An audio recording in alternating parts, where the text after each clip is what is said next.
If you've ever thought of quilting your own projects but just don't know where to start, I have the perfect first steps for you. I've put together a PDF guide. I call it 3 Steps Toward Freehand Freedom.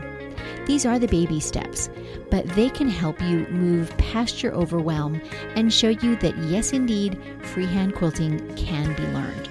So if you'd like to snag this PDF, there's a link in the show notes, or if you're an Instagram user, just message me 3 steps. That's the number 3 STEPS, and I'll send you that link.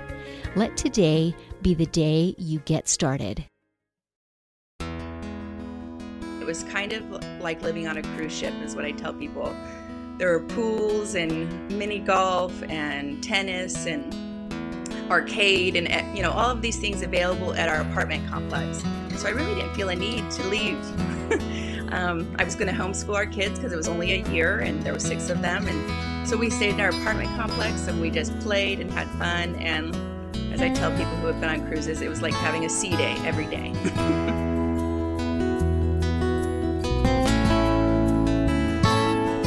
Welcome to Measure Twice, Cut Once, the podcast where we hear quilters and other crafters' stories and draw encouragement and even life lessons from them. Today's guest is Courtney Kimball. And friends, Courtney has so many stories to tell that we've actually broken this into a 2-part interview. So this is part 1 of 2. I'm your host, Susan Smith, and I'm coming to you from my quilting studio, Stitched by Susan. This is where my long arm Lucy and I spend lots of hours doing freehand, usually edge-to-edge quilting. If you're not a quilter and those terms don't mean anything to you, it's basically doodling on the surface of the layers of a quilt with a 50-pound writing utensil, needle and thread attached at really high speed. And if you are a machine quilter, I invite you to tune in to the live and unscripted events that I host on my YouTube channel. It's also called Stitched by Susan. And those air on the 1st and 3rd Friday of every month. They are streamed live with no editing, so I'm working on a project in real time, and throughout I just chat about the processes and decisions as I work. So they're interactive because they're live, meaning you can ask questions and get answers about a project while I'm in fact working on it. So once again, that's the 1st and 3rd Friday of each month. And if you'd like advance notification of what the project will be in an upcoming week, sign up for my newsletter, and I've put a link for that in the show notes. Today's Pins and Needles is brought to you by The Will and Dave Show. Hi, I'm the Will half of The Will and Dave Show, a short little podcast that myself and the eponymous Dave like to record talking about the things that really matter to us, whether that's social, political, or pop culture. Usually we don't see eye to eye, but more often than not, we can find some common ground in there somewhere. And now, back to Pins and Needles, with a quick tip for all you sharp quilters out there. My tip for you today arises from a quilt that I was recently working on. I was attaching the binding to a huge, larger than king-sized quilt. And as you might imagine, that is very heavy. And I've talked before about the fact that I sew at a desk and I create what I call a faux table extension by just pulling out the drawers so that I've got extra surface to rest my quilt on. But in this case, even that was not enough. So I felt it was really worthwhile to take the time to extend my working surface even larger so that I'm not constantly fighting against the bulk and the weight of that quilt, pulling against my sewing machine. That can result in broken needles or uneven stitches, or any crazy thing can happen. So I just took a couple of minutes to actually get out a folding table and set it up at approximately the height of my desk, and that gave me an extra surface to rest that quilt upon. If you don't have a folding table, maybe your ironing board, that's always adjustable in height, so you could also rest that beside your sewing surface, just as an extra area to rest that whole bulky quilt on. It really helps when you're working with something so large. You all know by now that I love my coffee. If you're interested in supporting this podcast, it can be done as simply as going to buymeacoffee.com/Stitched by Susan. There, for the price of one delicious coffee, you're able to make a one-time contribution. Thank you so very much for your support. And maybe take a moment now to refill your cup as you settle back to enjoy today's interview. My guest today is Courtney Kimball, and she learned sewing and quilting from time in her childhood spent with her grandmother. But the stories in today's conversation center around a remarkable and much more recent project. In 2017, Courtney and her husband and their family moved to Honduras to develop an area of their existing business. But over time living there, she gradually became acquainted with some individuals and then with the desperate needs that were in the slum right next to their apartment complex, and in particular to the plight of the women and young girls that were there. So I think you'll be really fascinated by Courtney's firsthand glimpses into their dwellings and their struggles. Courtney's sister has joined her in the business, and now they have set out to change the life trajectory of these women and girls by making it possible for them to earn a living. So this story is ongoing, and I hope to check back with Courtney over time. But for today, let's meet Courtney and hear some of her stories. Hello, Courtney, and welcome to my studio. Hello, thank you for having me. I'm so excited to have this chance to talk with you. I've been, of course, scoping out your website. It's called One Common Thread, and that is what you're doing today. But I wondered if we can maybe start a little bit earlier. I always love to know how people first came by their interest in sewing or quilting. You know, was it a family affair or something you fell into? How did that start for you? Oh, definitely a family affair. Well, as far as my grandmother goes, I think I was raised the day before ADHD or ADD was ever diagnosed. And being one of 7 children, my mom needed a break from me sometimes. And Here, Grandma, have a child. I know. So she would take me down to my grandma's house in Southern California, and she and I just sewed, and it was just so much fun. And I think it was so great for me because I was one of 7 kids. And it was that one-on-one time, and it just made me really love my grandmother and love sewing so much. And we would sew all my back-to-school clothes and just all a variety of things, and it was just so fun for me. So I really enjoyed it, and I think that was actually the best medicine for my hyperactivity at those days. Awesome. And I'm curious, are you a grandma yet? I am not, but my son just announced that he and his wife are pregnant. So I guess I am a grandma. The baby's just not here yet. That's so exciting. I am. We have 2 little people. And hearing your story of your grandma, that's the kind of Nana that I want to be, right? Because when you're grandma, you don't have the responsibility of getting the toenails clipped and the baths done and et cetera, et cetera. You get to spend that one-on-one time. And I think that's the most special thing about it. So it's awesome that your grandma did that. That's what I aspire to be. Yes, I think that's so important for the grandchildren, and just having that one-on-one time and that awesome opportunity to create something. I think that's what it's about. It's creating something, and it creates memories. Yes. And whatever it is, I mean, it can be absolutely creative, or it can be the joy of, I don't know, golfing or swimming, or it could be absolutely anything, right? But it's that dedicated time with the person who means so much to you. And I just don't think that can be overvalued. So before we dive into what you're doing these days, maybe give me a snapshot of like what your family life looks like and how you came to be in the place where you are today. Because you are an American citizen. Obviously, you grew up in California. What pivots did your life take to get you where you are today? Well, I was raised in California. I went to college in Utah, and my husband was a Texan, and I met him up there. He was going to a college near mine, and we were married 29 years ago in December. So we're about to celebrate our 29th wedding anniversary, and soon we both quit college and decided to start our own business, which was kind of crazy. We moved to Texas, and my husband started a manufacturing facility in San Antonio, and that's where we've raised our kids. And he's one of 6 kids. I'm one of 7 kids. We both started off saying we want 3 only. That's what we could handle. That's what we could manage.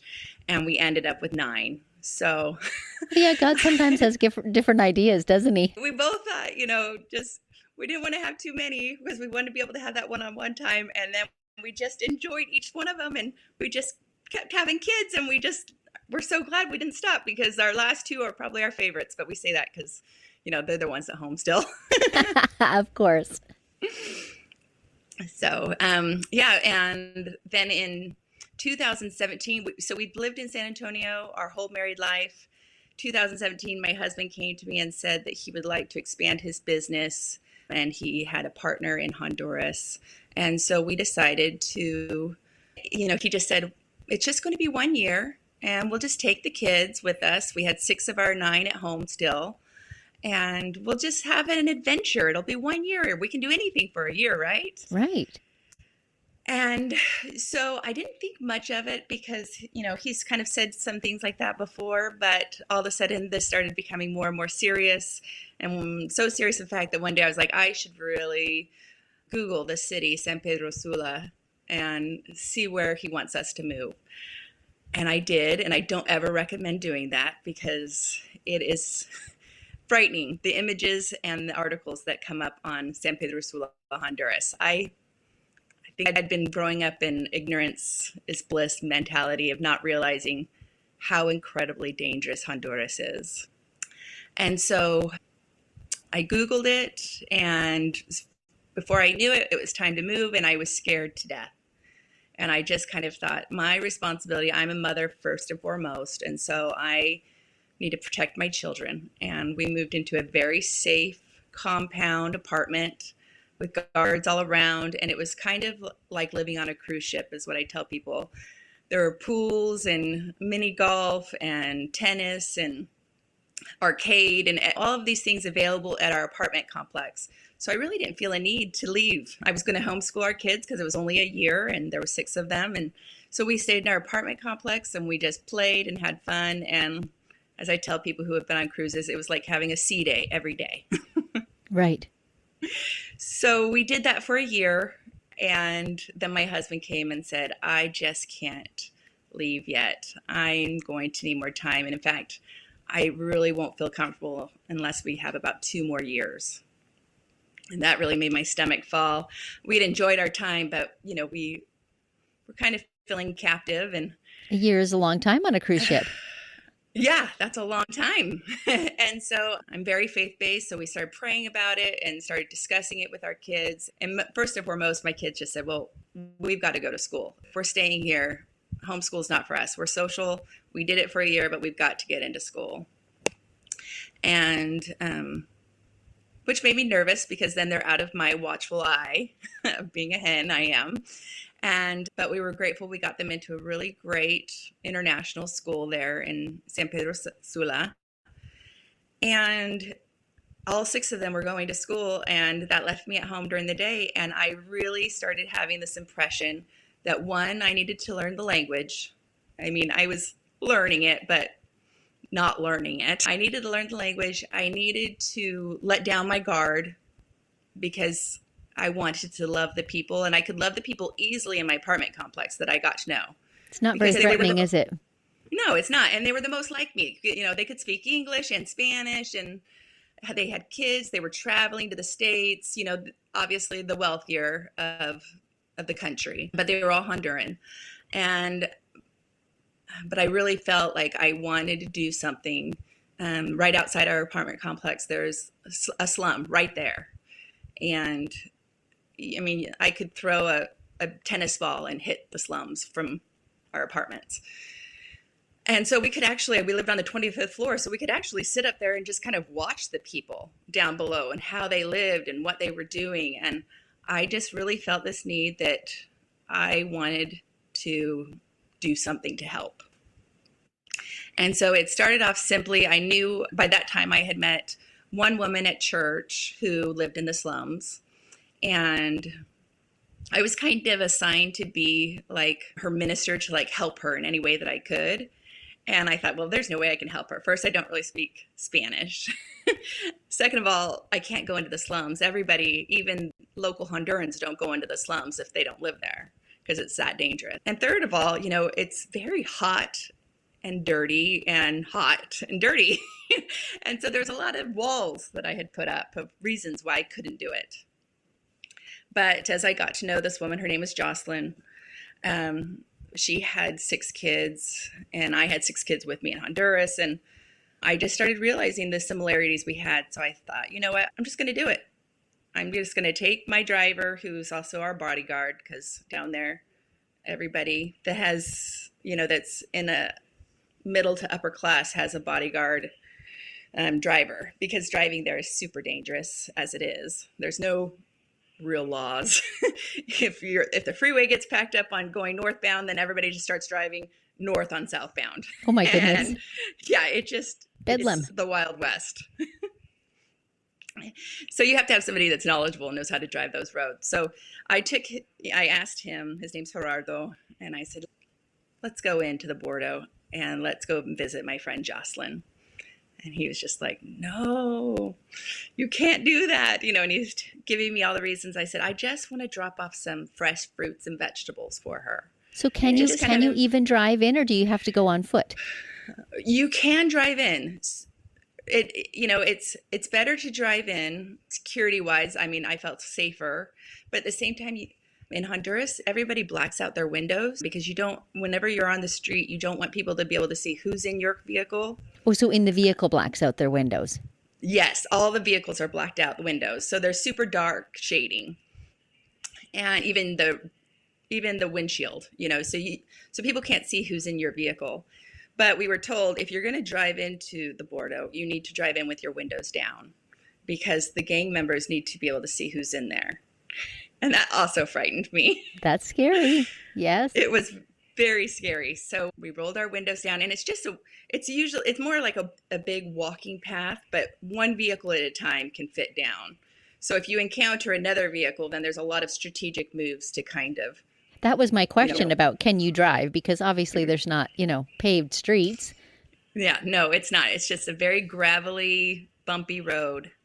Even with their gray water sanitation coming out from their house, into the road. And it's just dirty and not very hygienic. And so we drove down there, and gratefully she didn't live very far into the Bordeaux. She was probably about 10 houses in. And we parked right in front of her house. And I just told her in my terrible Spanish, I'm from church. I want to visit you. I want to get to know you so I can know how I can help you. And,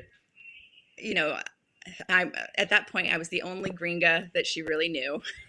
And I just said, just realize that I'm just a nosy gringa, and I want to see what your house looks like.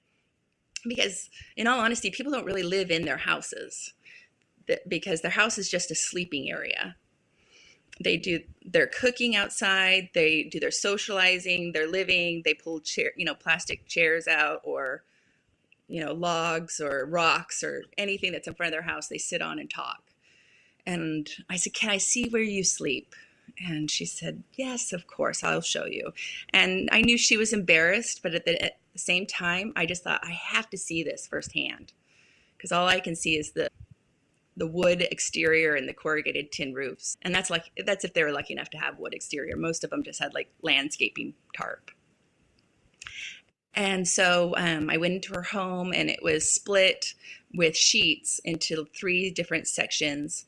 One was kind of like an entry section where they kept their dishes, and kind of like a kitchen, but not with anything like a sink or anything like that. The next area was the children's room. And I knew she had 6 kids, and there was just one set of bunk beds in that room. So, and then the next, I don't want to say rooms, the next section was her area with her husband, and they had one double bed in there. And then just tons and tons of black trash bags. And the black trash bags is what they kept their things in, whether it was their clothes or anything special to them, books or pictures or anything that they had. And so my first thing was, well, you have 6 kids. Where's everybody sleeping? How is this bunk bed situation working? Because 2 of them were grown teenage boys. And she, pointed to the ground where there was some dirty blankets and said, some of my kids sleep down there. Most of my kids sleep in 2s in the beds. And then, the baby will sleep with us.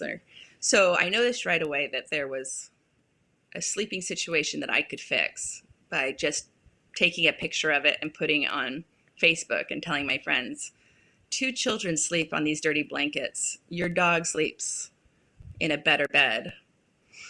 How can we fix this? And instantly my friends were like, oh, go buy her a bed. Here, I want to be a part of that. I'm Venmoing you $100. And somebody else sent $100. And by the end of the day, I had $7,000 from wonderful people in the States who were just like, let's rectify this situation. So from Jocelyn, improving her living condition, then I kind of just started, Jocelyn had a sister. So I started visiting her sister, and I needed to spend that money because it wasn't mine. It was all these people in the States who wanted to help them. And so I was just looking for, okay, let's fix this, and let's get you in a bed, and let's get you a little plastic dresser to put your things in so you're not living out of trash bags. Another was one lady had a son who has terrible asthma. Well, she has a full fire going on in her house where she's cooking her food with no real chimney. And so the smoke is just building up. Everything's sooty. And this little boy is just hacking up the whole time I'm visiting her. And I'm trying to, do you realize why he has, that this is irritating his asthma? And, she doesn't realize because she has a 6th grade education. That's where most of the women stop going to schools because the state stops paying for them in 6th grade. And so these women, and they're lucky if they've gotten to 6th grade. A lot of them have stopped working already because of the necessity of helping around the house with younger children or something. And so I did that, and we spent that money, and it felt really good, and I felt nice, but I felt at the same time not a lot of accomplishment. Like, I'm a wife of an entrepreneur. I myself have been an entrepreneur my whole life, I started pony rides when I was 16 because I lived on a ranch. And so I would take a pony that we had on our ranch into birthday parties and put it in the back of my dad's horse trailer and drive it in myself and do these pony parties for kids. So I'd always been thinking of ways to make money with the resources that I had. And so I was more of a small-time entrepreneur. But the next part of my story is that's where my mind kind of stopped. I started thinking, what can I do? What difference can I make besides just handing out things? And, and just as the Lord does, he provides your thoughts and the opportunity. And yeah.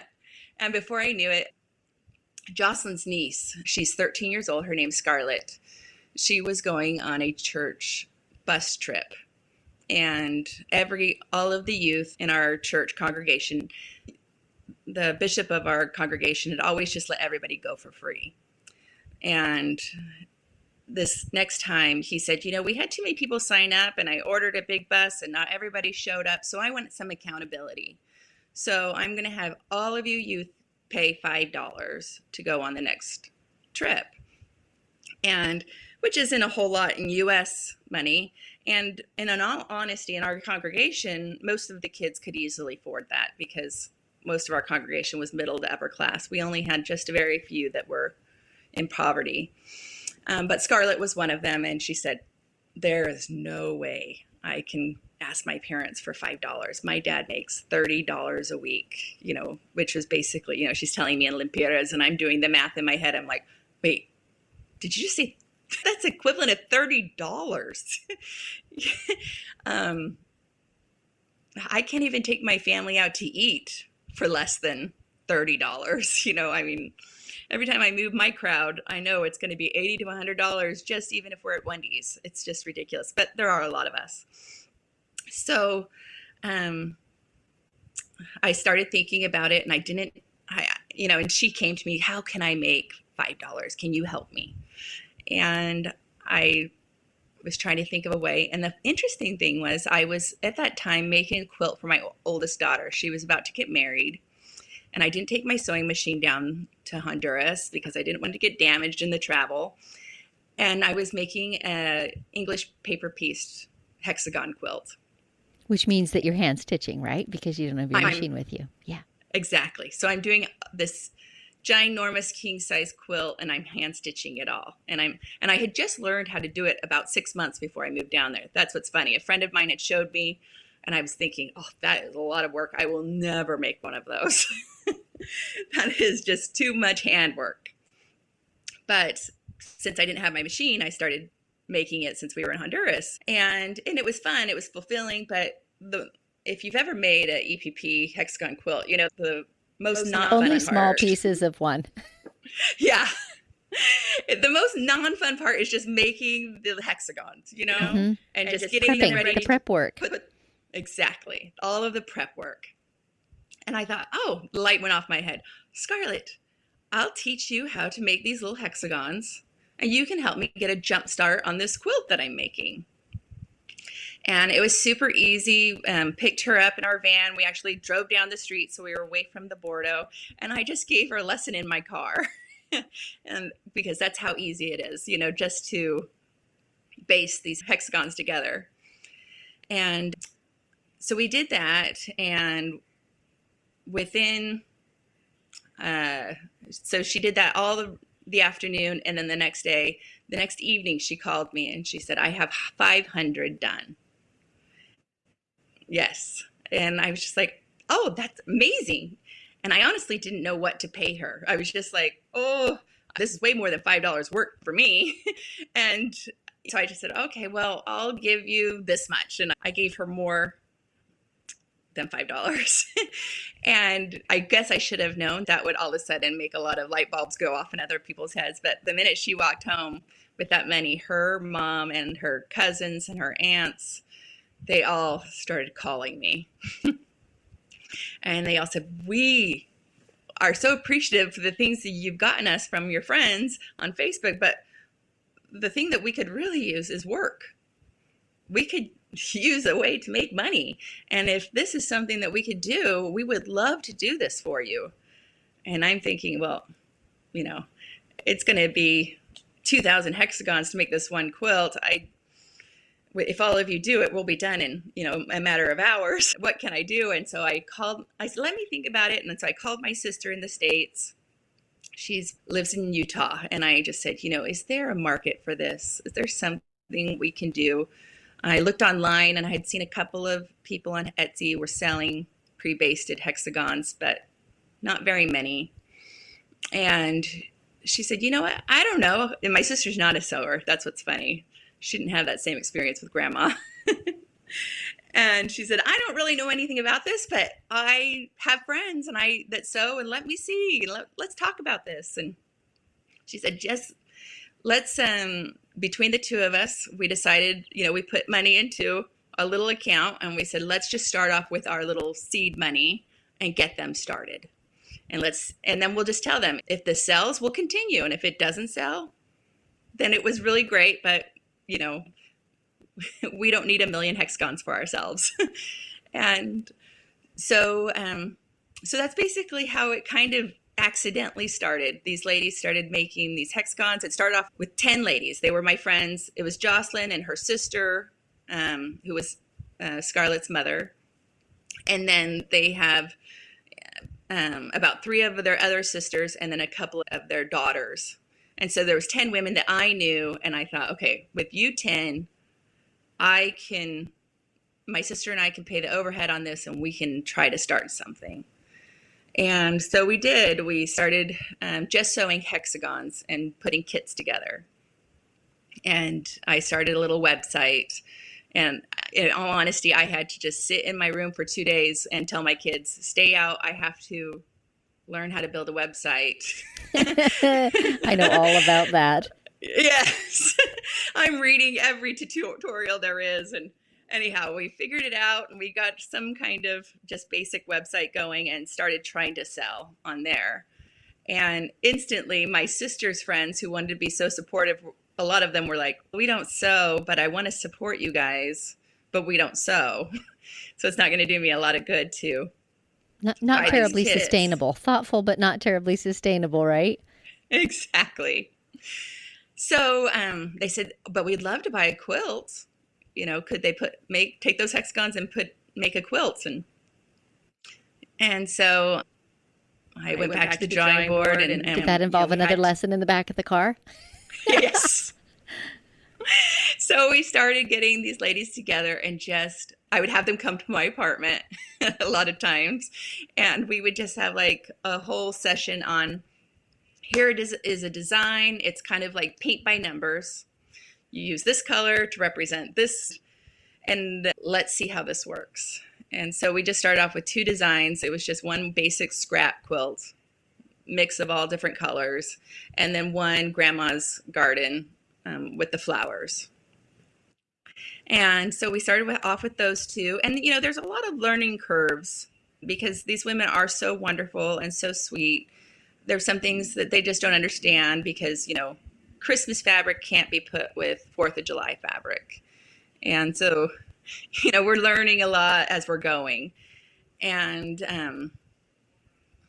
even though you can get one more hexagon out of this piece of fabric, you can't use the label. They would use the part of the label on the side of the fabric. Like, what is that called? The selvage. You know what I'm talking about? Yes. Mm-hmm. The little woven edge, right? Yes, exactly. They would use that and put it into the hexagon. And so then we'd have like the colored piece of fabric then with like a white line down the side of it. And so, there was a lot of little learning curves that we were learning as we went. And so we just started selling those online. And soon COVID, and we did all this, got all prepared, so excited because my sister and I both majored in communications at college, and I was in public relations. So I started sending out press releases and emails to different news agencies trying to get somebody to talk about us, so that drive people to the website. And our first story aired on KSL in Utah, because that's where my sister was at. And they interviewed her up there. And it aired on March 5th, 2020. The week So before. did that work for you or against you? I mean, take you out of the limelight, I guess, but at least your website is still very functional. It is, but at the same time, I think we were just lost because all of a sudden... So the story got lost. The story got lost. And it was kind of a terrible time to start. And it was hard to get any kind of attention after that because, of course, and on top of that, we got an email from the embassy in Honduras that said, to all expats, if you are here and you have an opportunity to go back to the States, we recommend you go back to the States because they have 100 ventilators in the whole country of Honduras. And if you get sick, you'll be waiting in line just like everybody else. And so if you get sick, it's better to get sick in the States where there's much more resources for you. And so that went back to me being a mom of 6 children that we have with us. And I told my husband, I think we probably need to go back to the States because of this worldwide pandemic. And so we moved back home in the end of March. And basically, when I said goodbye to my ladies, we're doing a lot of air hugs and standing 6 feet apart. And I'm telling them that I'll miss them. But one of them just said, it's okay. Thank you for trying to help us. But we know that this is probably over. Most of the time when people go home, we get forgotten. Mm. And that really stuck. That tugs on the heartstrings. It did, because, you do get home and you get back into your routine. And honestly, I think I had a lot of guilt when I first got back of thinking, even getting a manicure for $30, I knew what $30 could do for a child in Honduras. I knew that $30 would keep a baby drinking formula for a whole month. And so that's how I'm basing my life. And it was really hard at first because I was just like, my mind was always still going back there. And I still had a lot of their product, even though I couldn't get to them. I had already shipped a lot of it back to the States. So I just thought, well, I'm going to try to sell what I have here. And one thing that was so smart, and I think it was truly inspired, because at first I would have the ladies come to my apartment and I would pay them in cash. And then they would take their money home. And that became a little bit hard, having them always come to my apartment. So then my next thought was, well, I'll have to take the money to them. And my husband said, you are not taking you're not going to be known as the lady who's taking a wallet full of cash into the slums, And so he said, that is just not safe and it's not sustainable. You need to help these ladies get bank accounts. And before COVID hit, about 5 months before, I told all my ladies, I'm not going to give you cash anymore. You need to have a bank account. So I need you to go to this bank, the same bank I bank with, so I can make just in-bank transfers with no fees. And one lady said, well, you have to have an identification card to get a bank account. And I said, okay. She says, I don't have an identification card. I don't have anything that says that I exist. And I was just dumbfounded.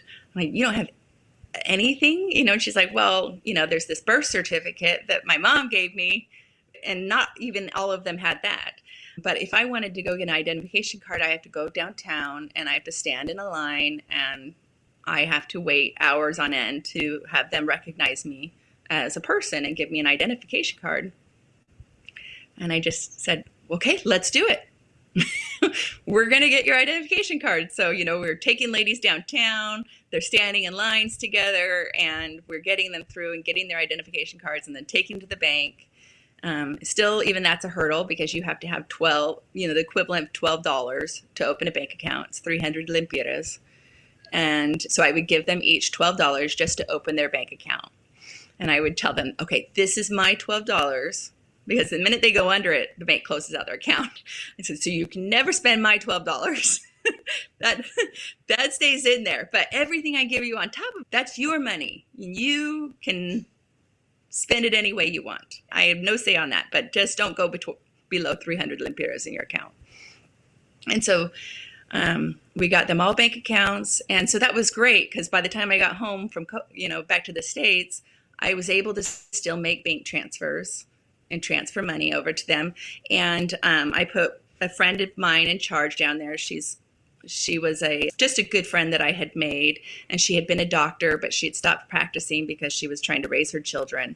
So she was just a really great Honduran woman, and her name is Ada. And put Ada in charge of the management of the women. So she would accept their work and, kind of do quality control. And then at the time I was having her just go buy fabric in Honduras and give them more work. And who knew when I was going to be able to get back and pick up what they had made. I figure we'll figure that out when we can figure that out. But let's just keep them working, these 10. And so we did that.